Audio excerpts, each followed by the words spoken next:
उदयपुर की एक ऐसी घटना कि जज को यह कहना पड़ा कि इस आरोपी को तब तक लटकाया जाए जब तक कि इसके प्राण न निकल जाए। आखिर जज को इतना रूडली व्यवहार क्यों करना पड़ा? चलिए जानते हैं आज की इस क्राइम स्टोरी के बारे में। इससे पहले निवेदन कि आप सब्सक्राइब कीजिए, फॉलो कीजिए, शेयर करना बिल्कुल भी मत भूलिए, क्योंकि ये वो घटनाएं हैं जो न्यूज़पेपर्स की कटिंग्स में देखने को मिलती हैं। ये वो घटनाएं हैं जो क्राइम होता है और आपको जागरूक, सचेत और बताने के लिए कि हमारे समाज में ऐसा भी आज भी होता है। उदयपुर की एक घटना सबको विभत्स कर दिया, डरा दिया। एक लड़के की एक लड़की से शादी हो जाती है और शादी एंगेजमेंट थी, पारिवारिक समझौता था, किसी प्रकार की कोई दिक्कत नहीं थी। लड़का ये भी नहीं जानता था कि लड़की कैसी है या पुराने रीति रिवाज के चलते ये शादी की गई थी, जिसके अंदर पहले लड़के को लड़की देखना पसंद मान्यता नहीं थी और लड़की को लड़का देखना नहीं उचित माना जाता था।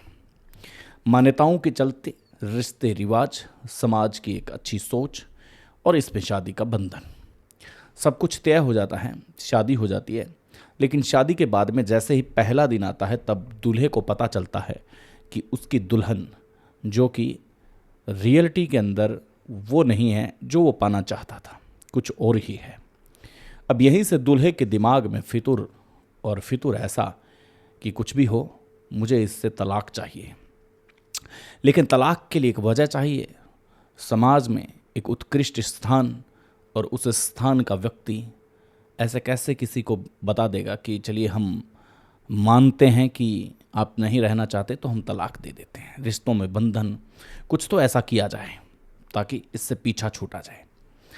शादी के कुछ दिन बाद में कहीं घूमने की प्लानिंग बनती है और प्लानिंग के चलते दोनों एक दूसरे के साथ बात करते हैं, समय बिताते हैं और कहते हैं कि चलिए घूमने से पहले थोड़ा सा सजने संवरने का भी हमें एक दूसरे को मौका देना चाहिए। यहाँ पर दूल्हा लड़का जो होता है वो अपनी शॉपिंग करता है, बहुत से कपड़े खरीदता है और कहता है कि मैंने सब कुछ खरीद लिया है, अब तुम्हारी बारी है, तुम जो भी खरीदना चाहो तुम आराम से खरीद सकती हो। लड़की कहती है कि मुझे खरीदना नहीं है, मुझे मेकअप करना है और मुझे पार्लर में जाना है और मेरी ये इच्छा है।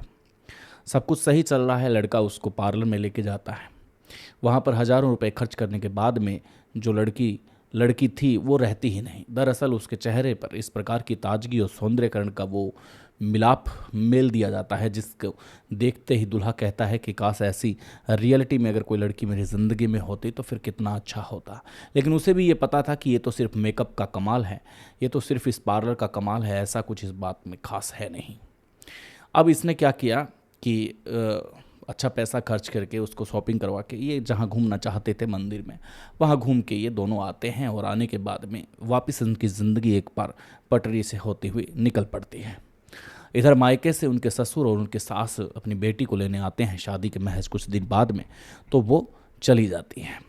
पीछे उसके दिमाग में सिर्फ एक ही खुराफात आइडिया चलता है कि क्या वाकई में एक ऐसी लड़की को लाया जा सकता है जो वाकई में सुंदर हो, उसको पार्लर की आवश्यकता नहीं हो, और पार्लर का तो इतना 1000 रुपये खर्च करने के बाद में भी अगर मुंह धोने के साथ ही सारा मेकअप निकल जा रहा है तो ये आगे चल के क्या ही करेगी। इससे पीछा छुटवाना है तो किस प्रकार से पीछा छुटवाया जाए, यही सब आइडिया चल रहे थे। 7-8 दिन समय बाद में उसके मम्मी पापा कहते हैं कि जाओ बेटा बहू को ले आओ।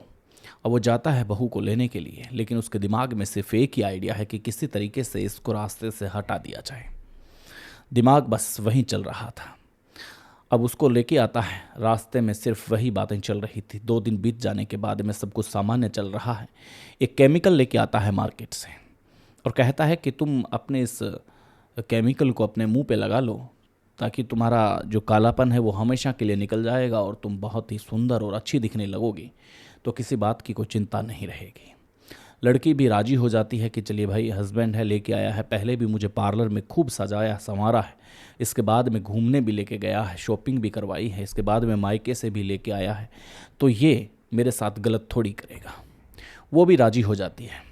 वो जैसे ही अपने चेहरे पर उस केमिकल को लगाती है तो तेज़ाब डालना शुरू कर देता है। वो पास में ही खड़ा है और तेज़ाब डालना शुरू कर देता है और चेहरा दुल्हन का जलता रहता है, लड़की चीखती रहती है, लेकिन उसकी पुकार उस दिन कोई नहीं सुन रहा था, क्योंकि बाकी सब घर वाले पास ही के पड़ोसी में किसी शादी में व्यस्त थे, घर पे कोई था नहीं। लेकिन उसका हालात बहुत ज़्यादा ख़राब हो चुकी थी। अब पति भी अब नाटक करने लगा कि पास में क्या हुआ। उसने कहा कि किसी ने मुझ पे कुछ डाला है। उसने कहा नहीं, तुम ये मायके से केमिकल लेके आई हो, इसी से तुम्हारा चेहरा इतना ख़राब और भद्दा हो गया है। अब वो पति कहता है कि ये केमिकल तो तुम खुद लेके आई हो अपने मायके से, तुम्हें ही शौक़ है अपने चेहरे को बदलने का, मैंने थोड़ी ना कुछ किया है। अब यहाँ पर भीड़ इकट्ठा हो जाती है, लोग आ जाते हैं, क्योंकि बहू पूरी तरह से जल चुकी थी। अब वो बार बार कह रही थी, लेकिन उसकी बात नहीं मानी जा रही थी। अब लोगों को ये भी विश्वास हो गया था कि इसको सजने संवरने का शौक़ था, इसका काला रंग था, तो हो सकता है मायके से कोई केमिकल लेके आई हो।